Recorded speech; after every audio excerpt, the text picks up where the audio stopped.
Purihin ang Panginoon sa pagkakataon na makausap kayo, diretso, walang filter, walang pag-e-edit ng ating mga sasabihin o gustong iparating. Mag-comment din po kayo or yung mga tanong, i-post nyo po para sa susunod nating pag-uusap ay pipilitin kong masagot din ang inyong mga katanungan. Magandang hapon po sa inyong lahat, sa ating mga kababayan sa Luzon, Visayas, Mindanao. Sa mahal natin mga OFW na parati nating sinasabing mga bayani, pero madalas hindi natin tinuturing na bayani. Sa mga nagsasabing sila ang bayani, pero pinagtatakpan ang katotohanan. At lalong-lalo na po sa mga kababayan natin na dadama na ang economic crisis na dulot ng mataas na presyo ng langis at ng mga problema sa ating ekonomiya. Today, I want to talk about and inform you about 4 newsworthy items, the Blue Ribbon Committee, its mission, at nasaan tayo ngayon. Pangalawa po, yung special session. Pangatlo po, yung final ng petition ng grupo sa Supreme Court. At yung 4 po, yung kung naka-martial law na po ba sa Senado or yung Senate lockdown na kahit ayaw nilang tawagin na ito'y isang lockdown. So, let me start po with a story in the Bible that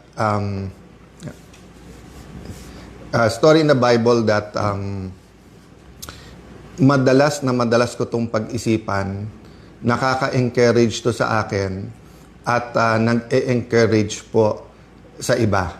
So, inaayos lang po yung phone ko, medyo mabigat. Ang tumatagilid po yung phone, hindi po tayo. Ayan. Laban lang po tayo. Okay. So, ito pong story na to ay alam ng napakaraming tao. Ito po yung story ng persistent widow. No? Persistent widow, meron po isang byuda, taas pa ng nakatagilid. So, may isa pong byuda, hindi po nakalagay sa Bible kung ano ang naging problema niya or what injustice she suffered. Pero ang nangyari po dito ay sinasabi na pinupuntahan niya po yung judge. Pero hindi po siya binibigyan ng justice. So kung baga ho, sa salita natin ngayon, kinukulit niya po ang judge. Pupuntahan sa opisina, pupuntahan sa bahay, hanggang dumating po yung punto na ang sinabi po ng judge sa kanya is, hindi ako takot sa Diyos, hindi ako takot sa tao. So isipin niyo po, ang isang tao na magsabing wala siyang takot sa Diyos, ha? Wala siyang takot sa Diyos. Tapos sabihin niya, hindi rin siya takot sa tao, ibig sabihin po, or walang kinakatakutan na tao, meaning ganun siya kasiga. Pero bagaman ganun siya kasiga, ay pinakinggan niya po yung byuda, yung persistent widow, at tinanong niya, ano bang gusto mo? So sabi niya, hindi man siga man ako, wala akong kinakatakutan, pero sa kulit mo, ano bang gusto mo? At ang sabi po ng byuda, give me justice. And the Bible says, what more ang Panginoon na nagmamahal sa iyo? Hindi ka ba bibigyan ng justice kung parati kang nagdadasal, kung parati kang kumikilos, at hiningi ang hustisya? So, justice and social justice ang problema ng ating bansa. Ako'y naniniwala, katulad ng problema, ang sinisimulan po kasi ang hustisya o pagbigay ng hustisya sa katotohanan. Pag walang katotohanan, hindi dadating ang justice. Ganon din sa social justice po. If we will deny that many of our kababayans are suffering, if we deny na yung billion or abot ng trilyon na ninakaw does not affect our economy, does not affect rural areas, does not affect Filipino families, does not affect children who are in danger of stunting. Pag dininay po natin lahat to, walang magiging justice. So, I'd like to encourage everyone in your own way, whether it's prayers, whether posting in your social media, whether it's encouraging your barkada, talk about entertainment, talk about good things, but also talk about what kind of Philippines you want. What kind of government do you deserve?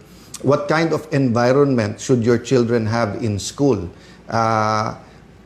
Ngayon, half day na lang yung mga pasok, di ba? Nag-K to 12 tayo, napakamahal para sa ordinaryong tao yung additional 2 years. Pero nakikita sa mga study, half day lang po kasi. So hindi rin po umaabot ng 12 years ang education ng ating mga anak. So that's a different topic, but what I want to say is that number one, we need persistence. So persistence for what? For purpose. Purpose. Kailangan sa lahat, purpose-driven tayo. That's a reminder to me because this year, so 1992 po ako nagsimula sa gobyerno. So 26 plus 8, 34 years. Many times in my career in public service, in my journey, I've been such an activist and really joined movements like we have now na magkaroon ng tunay na pagbabago. Many times naman, more intellectual ang laban, minsan sa kalye ang laban, minsan more debate. Kaya nga minsan parang sinasabi, mabait ka rin pala Alan, o kaya sinasabi na, wala tayong inaaway ngayon. So, different times, different seasons, but I realize po na there are really seasons, there are really times na nasa crossroad ang bansa at pag hindi tayo kumilos, it will determine the future of the next generation. Para din po yung mga Hudyo or yung Israelis who were in the desert, 40 years instead of 2 weeks na paglalakbay. So will we, after EDSA 1, 1986, ngayon 2026, 40 years later, will we continue to wander in the desert or will we enter the promised land? For me, the promised land is a powerful, prosperous Filipino. The empowered Filipino, napakayaman ng ating bansa. Pero dahil talamak ang corruption, dahil mali ang mga public policies, iilan lang yung yumayaman. Hindi po completely true to say mahirap ang Pilipino. Hindi po. Karamihan ng Pilipino ay mahirap. Kaya nga may mahigit 10 milyon na kailangan pang umalis ng bansa para humanap lang ng trabaho, mabuhay ang pamilya. Pero meron pong iilan, kung tutuusin, kung sabihin mong 1%, marami din yon, 1 million. But siguro may maybe 50 families that basically control everything. And I will not say that they're the problem, but I will say that we should have thousands, 100,000 or millions of families who semi-control our economy together. Hindi yung 50 o 100 lang at yung ekonomiya at politika magkadikit to. So problema, pagka naging corrupt yung isa, damay-damay na, sama-sama na. No? So we have to be persistent in fighting corruption, but there are times in history na meron pong talagang shaking. No? Ibig sabihin po, yung gulo o yung disruption, may kasama po itong dapat na repentance at revival. No? So hindi to ordinaryong parang, oy, may corruption dito sa isang ospital na to. Palitan yung accountant, ayusin yung sistema. Oy, sa bidding ng ganito, medyo masama yung sistema, tanggalin na yung back na yan or ipakowe. Hindi po eh. We're talking about an environment and system of persistent corruption in our country. So nung nangyari yung flood control, tinanong natin sa ating sarili, dapat ba magbago to? That's why nagkaroon ng ICI, nagkaroon po ng Blue Ribbon Committee. Ang problema po na manipulate, di ba? Kaya that's one reason na galit si Senator Lacson at kung ano-ano sinasabi. Because he has a reputation and I know for a fact that many times in his life, he fought for principles. Ang problema ngayon, naging mercenary na lang at kasama sa pagmamanipulate ng Blue Ribbon Committee para nga ilan lang ay turo pero yung mga tunay na mga mastermind, in fact, he went so far to say walang mastermind. But pakonti-konti, lumalabas na ngayon yung totoo at lalabas din po kung sino yung mga kasama niya na nagmanipulate po nito. Ganun din po, kaya galit na galit si Senator Erwin Tulfo at kung ano sinasabi kasi whether it's campaign donations, whether it's yung mga kontratista, maleta, parati siyang kasama sa pinapangalan, no? So, but my point is this, there will be many issues thrown against me individually, thrown against any of the witnesses, thrown against our group of senators. yes, tama na ibalita to sa news. So whether yan ay yung special session tomorrow, whether yan yung May 13 na pagsugod ng NBI, whether yan yung threat sa Senado next week. Pero tandaan niyo po ha, marami dito distraction. Marami dito nililihis ang issue kasi ang issue, pagka ang flood control ay nahimay at nasolve natin, we will be able to come up with a system that will fight corruption effectively. If not, this will be the biggest cover-up for the biggest corruption scandal ever in our country. So, eyes on the ball tayo. So, ano po ang sinasabi kong purpose-driven? Our purpose is the Lord's plan for our country. I believe po, the way the Lord made the Filipino, napaka-adaptable, napakadaling matuto, napaka-respectful, hindi nagtatanim ng galit. Kita mo, ang Hapon, meron pa rin silang problema sa Chinese, sa Korean. Pero kung titignan mo sa atin, best friends na natin, partners na natin in development, makikita mo, dati may problema din tayo sa Malaysia. But now we have 2 disputes with them, but we are cooperating and we have a very good relationship with them. Ganun din sa Vietnam, kakabisita lang ng leader nila, pero meron tayong dispute sa West Philippine Sea sa kanila. So makikita nyo po ang Pilipino, ang number 1 asset natin syempre yung tao, yung Pilipino mismo. But you name it, no? Whether beautiful islands, mga beach, karagatan, oil, gas, gold, lahat meron ng Pilipinas eh. Lupa, napakaraming lupa ng Pilipinas pero napakaraming walang lupa o walang matirahan, 'di ba? So corruption is not the only issue, but it is a major issue because with corruption, mali din yung policies natin. May mga bansa kasi na may corruption pero tama policies nila. Sa atin, our policies are being driven by that corruption. So like the policy na ang Senate ay mailagay sa ilalim ng Malacanang at yung 12 daw ay pwede hindi 13. So may statement po kami, it's also posted dito sa Facebook. So yun po ang statement sa final natin sa Supreme Court. We believe in the system. 'Di ba? Ako'y naniniwala na yung pakikibaka, yung pagiging aktivismo, marami po 'yan. May prayer vigil, may rally, may posting, may debate sa Senado, may mga forums, may panawagan. Kasama din po dito ang ating mga branches of government. And sabi po sa ating Philippine Constitution, pag may violation ng Constitution, sa Supreme Court talaga ang punta. So, pakibasa na lang po ang aming statement para hindi ko ituon lahat ng oras dyan. But nasa Supreme Court ngayon po yan. And we have faith, no, that the issue is something that is very important not only now but in the future. The issue will determine our kind of democracy, our kind of government. It will also be a lesson to all senators when it comes to power and restraint and following rules. Tandaan nyo po pag walang rules, pag walang batas, chaos po tayo.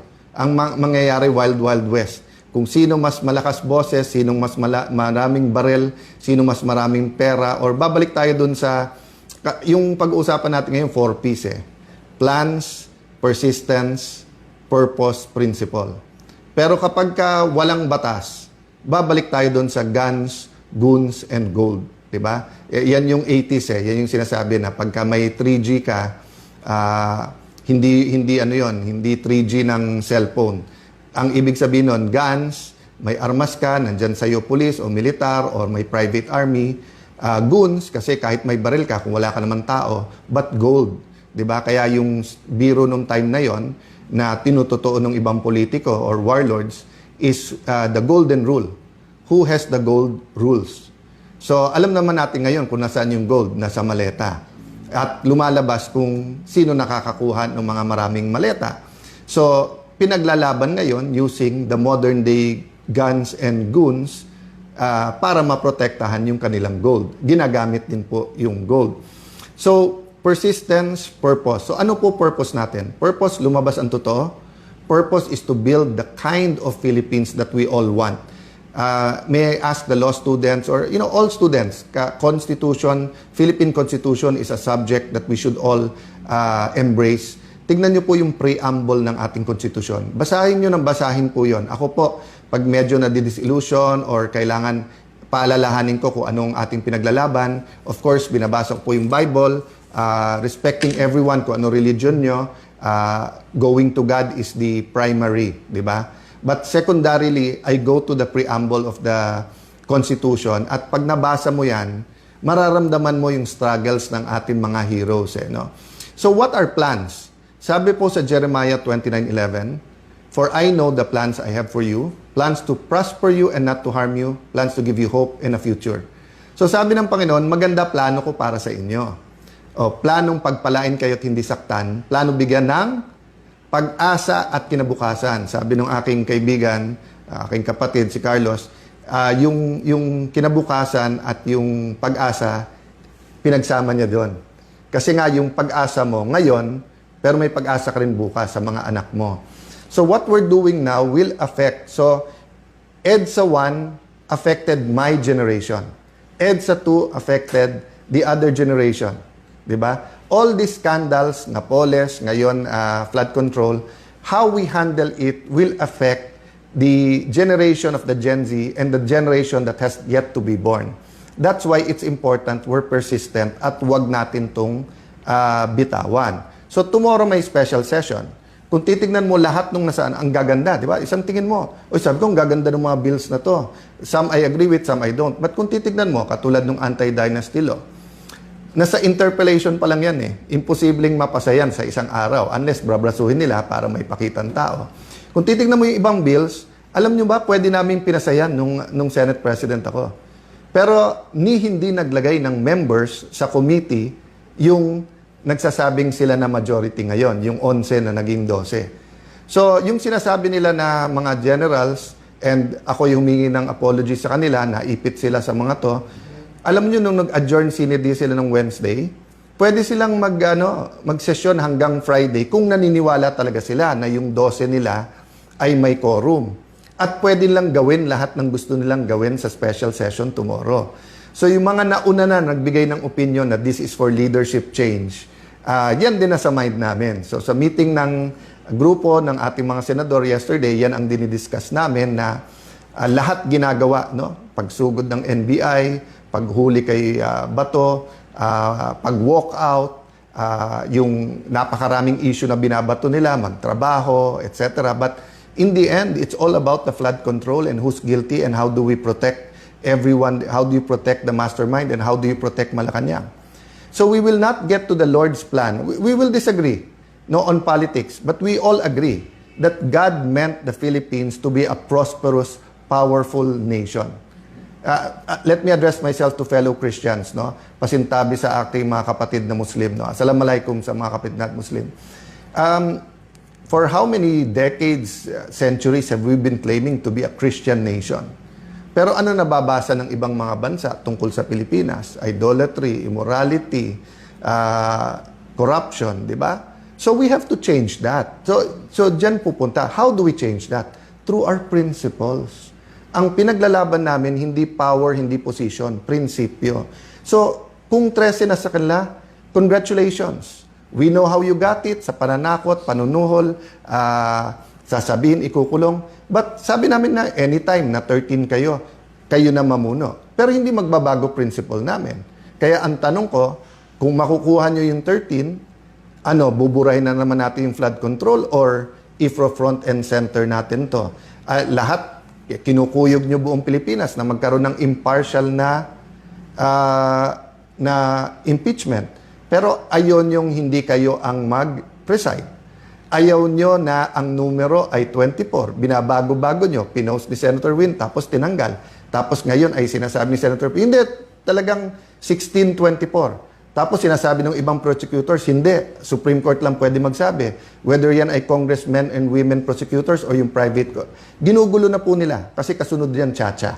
From the start po, di ba, sabi namin, eyes on the ball. Control, chacha, pag whitewash, para nga ma-extend yung term. Sana mali ako. Sana mali. Pero sa ginagawa, tignan niyo po sa Senate, paulit-ulit siya, magtrabaho, walang drama. Pag upo pa lang nila, pinauwi. Nagbigay lang ako notice na Thursday may Blue Ribbon Committee hearing sa session hall, biglang may threat na daw. Pero hindi ma-confirm ng ibang security forces. Pero bukas sa session, pwede nang ulit gamitin at pwede tayong lahat. Pero today and yesterday, bawal na ang mga senador may bisita. So hindi ba lockdown din yon? Paulit-ulit sila, bantayan daw ako, baka daw padlocking ko yung Senado. Basically, pinadlock na nila eh. 'Di ba? Na sila na nagde-determine sinong pwedeng pumasok o hindi. Simpleng kapitan, simpleng konsehal. Anytime pwede ka pumasok ng barangay hall. Of course, hindi pwedeng armado, hindi pwedeng 500 kayo papasok dyan. May security protocol. Ang dami namang kagalang-galang and I respect the PNP, lalo NCRPO, SAF. Yung mga nasa labas ng Senado, I think is NCRPO and SPD. Wala namang gulo eh. Kung may nagrarally, peaceful naman sila doon. Kung may konting gulo, naayos. Pero bakit ganun na ang Senado? Because they're sending the message, huwag kayong lumaban sa amin. Pag lumabang kayo, kaso, kulong, hopefully walang patayan, but allow me to say all of this because we never know what the future, I have faith. I'm walking by faith, not by sight. I do believe ang mga witnesses may ilalabas pa tong lahat. But we have to tell you, di ba? One, we have to be persistent. Number two, what we're fighting for is nothing less than the kind of government we want. The kind of Philippines we want, the environment that we want to have. Do you want a healthy environment where students can study, where Filipinos are healthy, when hindi na kailangan mag-abroad? Kaya po yan kung tanggalin natin yung massive corruption. Pero kung mangyayari po ngayon ay takot lang. So, tinatakot lahat. Okay, pag lumabas yung masterminds, baka maging presidente si VP Sara. No? Nakailan laban na po tayo in the past. Ang panakot parate, sinong vice president? Or during martial law, tinanggal ang vice president. Pag tinanggal daw si FM Senior, baka magkagulo. So, magulo na po. Magulo na, nagkakagulo na sa corruption. Hindi magulo sa kalye. Pero magulo ang sistema natin, kaya maraming kailangan umalis ng Pilipinas para maghanap ng trabaho. Maraming nagugutom dahil magulo ang pagnanakaw sa ating bansa. Ang kailangan ayusin ay mawala ang pagnanakaw. Hindi yung ayusin yung pagnanakaw na yun ang ginagawa ngayon. So, nung sinabing magulo kasi sa pagnanakaw, ayusin pagnanakaw, ayusin natin, tahimik, sino lang, tama lang, medium-size maleta lang. Hindi po. We have to change all of that and we have that opportunity. So, let me sum it up, no? The Blue Ribbon Committee, habang yan po ay legitimately under sa grupo, we will support Senator Dante Marcoleta. He is under much pressure. Baka nga kasuhan na daw, baka labasan na ng warrant of arrest. Hindi niya magamit yung session hall or and then yung coordination sa labas, napakahirap po. Witnesses, be strong, be steady in any way you can. Tell your story because you never know if you'll have the opportunity or not. Special session, we continue to discuss but obvious sa amin, ang target dito ay kunin ang Blue Ribbon Committee at i-secure yung Senate presidency. Actually, pinag-usapan namin ng grupo, kunin na nila lahat, Senate presidency, lahat ng committees. Pero kung sincere sila, iwan sa atin yung Blue Ribbon Committee para ang buong katotohanan. Mag-attend sila. Hindi naman natin gusto ng hearing na isang side lang nandun, pero hindi bibigay. Supreme Court, pray that it will be taken up. Pray for all the justices. Pray na ma-articulate ng both sides yung kanilang stand. Diba? Tapos Senate, pag-pray nyo po, kasi ang Senate is the last bastion of democracy. No? Yun ang sinasabi na, ibig sabihin po, pag napatahimik na lahat, nandyan yan. Kasi dumating ang time, in martial law, pati media, kaya nga hangang-hanga dati ako nun sa Malaya at saka sa Inquirer, dahil nga may boses ng oposisyon. Ngayon, ang style nila is hindi patahimikin yung media, kung hindi guluhin, di ba? Tignan nyo yung sabihin lang, wag tawagin 18 Marines. Bakit? Hindi ba sila dating Marines?